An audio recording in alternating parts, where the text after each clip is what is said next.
I am Linda van Tilburg. Well, Helen Zille, the federal chairperson of the Democratic Alliance, has recently returned from a trip to the United Kingdom. Well, she's with us in the studio today, but first I want to congratulate her on being recognized as one of the top 50 women in national security by National Security News. Hi, Helen, thanks so much for joining us. Thank you very much, Linda. It's lovely to see you again after all those years since we were both in journalism in South Africa. So Helen has been nominated as one of the top 50 women in national security, and especially as a strategist. So Helen, congratulations on that. Thank you, Linda. It's very interesting because I was nominated in the strategist category, and it was a great honor to be amongst the top 5 recognized women strategists globally. So I felt very humble by that. I do believe that I've spent a very long time on political strategy, and I have made it part of my life's work to understand where we're trying to get to. And obviously, in South Africa's case, it's a functional, prosperous democracy. That's what we're trying to get to. And then I'm quite good at seeing what obstacles there are going to be to that objective and then finding my way around those obstacles. So I've been doing that for a very long time, and I have spent most of my professional life thinking strategy. So it's very touching that that has been recognized by others. Some strategies work better than others. So I really do enjoy strategy, and my sons give me all kinds of nicknames that revolve around strategy. Oh, please share. Well, apparently there is this great strategist from history called Zubutai. He must have been very tough. He must have been a very tough military strategist, actually. And my sons either call me Zubutai or Zillatai, which they have just adapted because I always had to lose a lot of strategy to get them to do what I wanted them to do when I had very little time to get my way in the relationship. Well, you're a female leader, and you talked about names and labels, and I've just looked at a recent one like Fikile Mbalula calling you an opportunist, and you've been called many names, and you often bear the brunt of whatever anger there is at the Democratic Alliance. How do you manage those challenges? Well, absolutely fine. I mean, opportunist is really nothing compared to the things that I've been called. It comes with the territory. If you're not prepared to take the slings and arrows in politics, then you must choose another path in life. It's a very tough space. People are attacking you all the time. You know who you are, so you can shrug it off. Unfortunately, my family's learned to shrug it off too, which I'm very grateful and relieved for. But often the newspapers only publish and the broadcast media only broadcast what your most virulent opponents and enemies say about you. And then a lot of people believe it when they don't know you at all. So it's just one of the hazards that come with a job, and I'm completely used to it, and it really doesn't bother me at all. If it had bothered me, I would have been in my casket pushing up daisies a long time ago. And you're clearly not doing that. Well, you've just returned from a trip to the United Kingdom. What was that all about?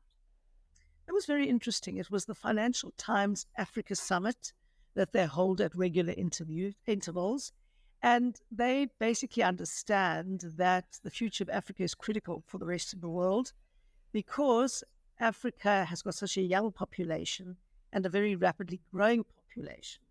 So because all of the developed democracies are battling a falling birth rate and an aging population, anyone who's serious about the future has to look to Africa. And Africa's got enormous sets of problems and great potential. And at the Africa Summit, they unpack all of those, and they pick some of the leading thinkers and strategists and analysts from across the continent to come together at that summit and to talk about the future of Africa.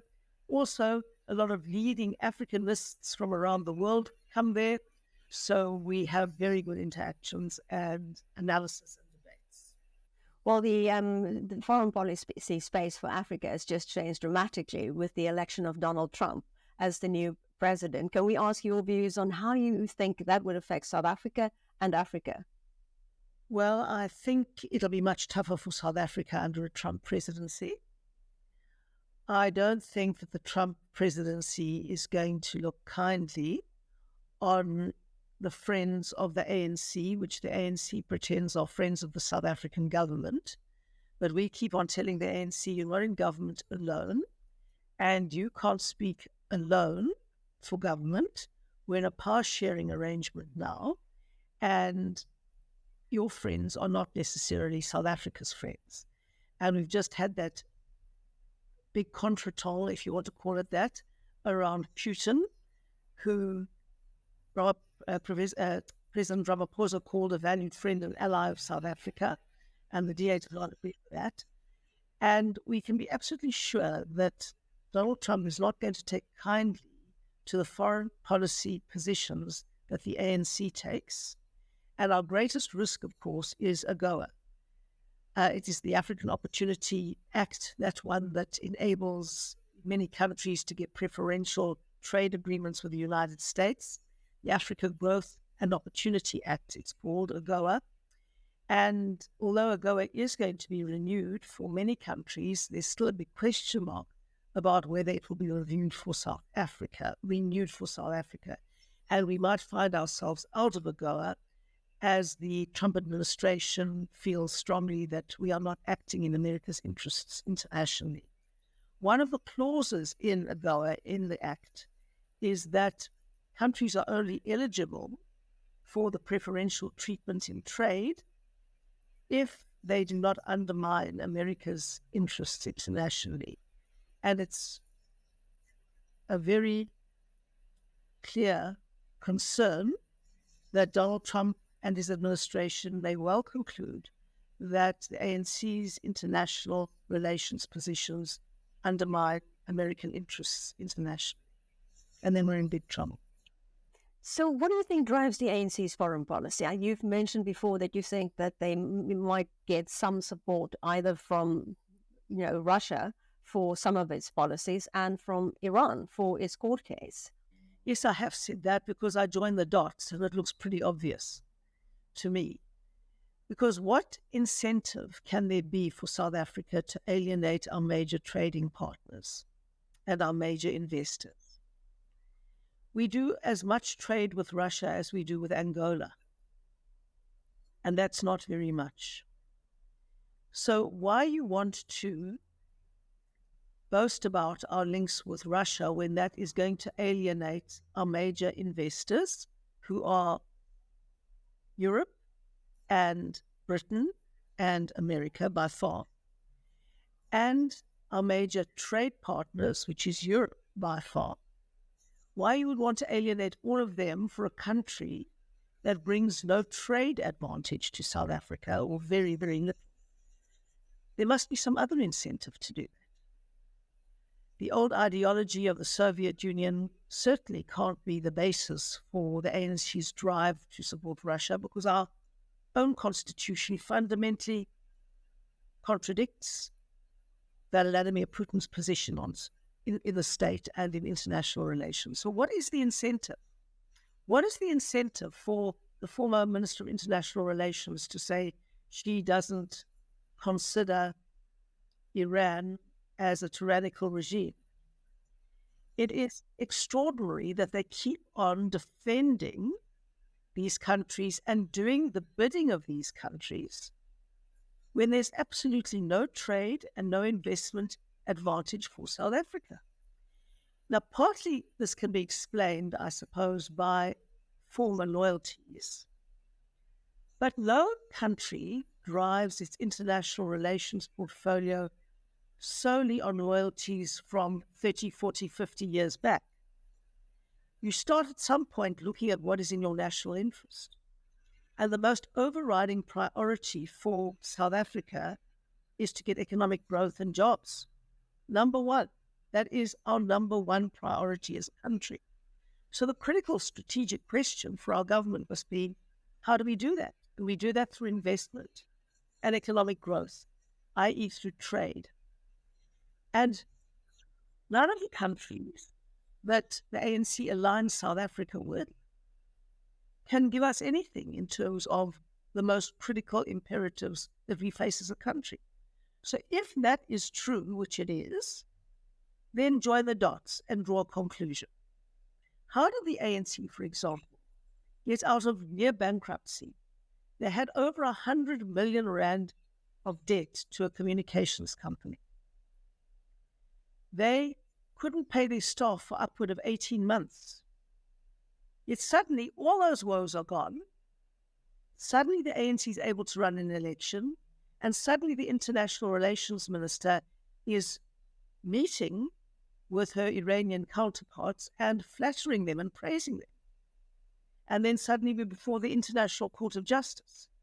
You see, there's a point at which if what our government is doing, or one part of our government, the ANC part of our government is doing, so fundamentally undermines South Africa's national interest, there has to be another motivation.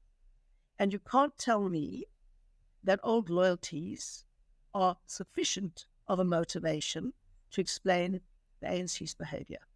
So you're saying you are joining the dots. Are you actually able to prove that the ANC is getting money from somewhere else? Well, it's very hard to prove. I mean, it's very hard to prove because the ANC is really, really good at hiding this. I mean, when I'm a PEP and if I want to open a bank account or do anything like that, there's so many investigations and my goodness knows what else. But how did the Guptas manage to take trillions out of the country? And they were working hand in glove with the ANC. It's very difficult to prove because our laws are very tough on law-abiding citizens. But it seems that crooks and money launderers can easily find their way around our system. And that's why we were greylisted. Why were we greylisted? We haven't got to the bottom of that. And I'm sure that it's not only because private criminals were able to launder money out of the country or into the country. I think that you will find that it goes deeper than that.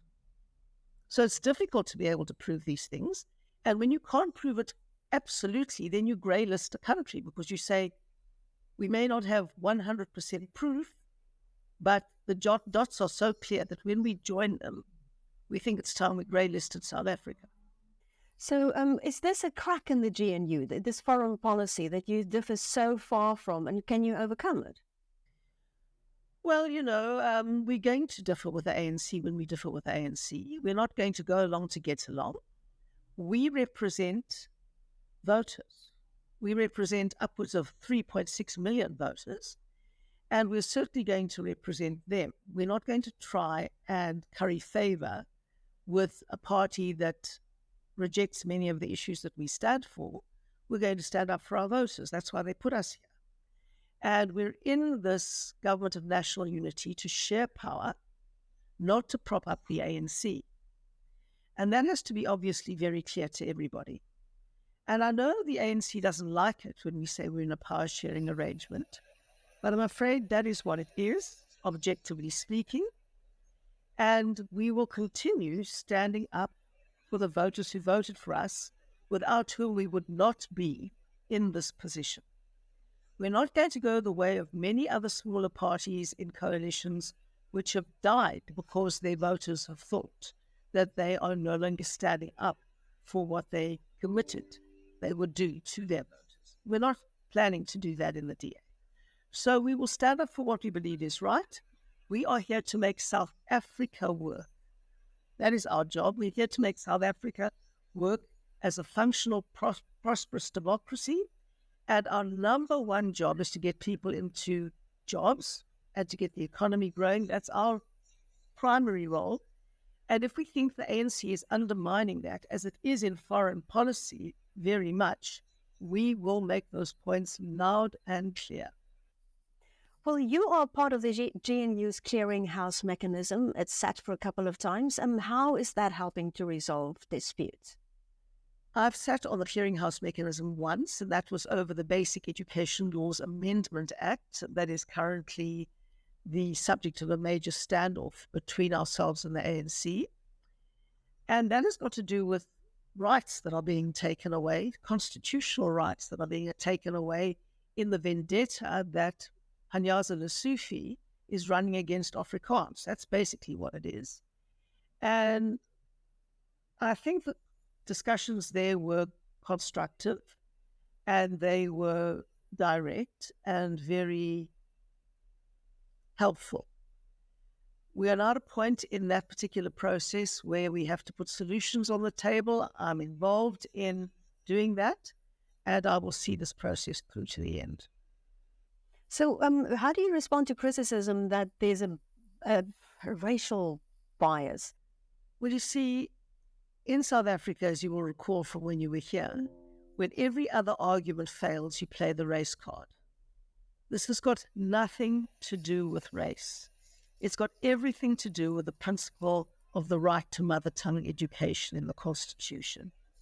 Now, that is a right not only for white people, it's a right for every one of South Africa's major languages.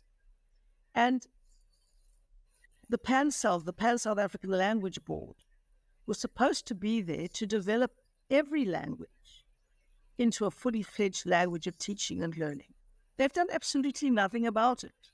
Our major objection is that every child cannot have access to mother tongue education. That's our objection. The Afrikaans speaking community has not been helped by the ANC government. They have established their language as a language of teaching and learning to the very highest level, as is their right. And just because the ANC government has failed to develop that right for everyone else, despite a body with that express mandate, and despite a lot of money going into the body that has that express mandate, they've achieved absolutely nothing. So instead of expanding that right, they want to take it away from people who've developed it for themselves. Now, you can't do that. If there's a right in the Constitution, you cannot take it away because the government has failed to deliver that right to others. That's the principle here. It's about constitutional rights, not primarily only about language. It's about the state's rights or not to take away the rights of citizens. And we say the state in a constitutional democracy cannot take away citizens' rights that are entrenched in the Constitution. Now, as a last question, can I ask you, is there any chance that you will ever hang up your mantle and think, okay, I've had enough of this? Look, I love it. I mean, I love to work every day. I love the DA. I love the DA because I know that it is really the only thing that stands between South Africa and a failed state. And I want South Africa to succeed. I'm very passionately committed and loyal to this country. And I will do everything till my last breath to make it succeed if I can. And lots of other people in the DA feel exactly the same way. In fact, most of us do. And so we make a great team running the blue machine to ensure South Africa succeeds. And so for as long as I have mud on my paper to do that, I will be at whatever job I'm given to make sure that we can succeed as best we can. Thanks, Helen. Thanks so much for joining us. Such a pleasure, Linda.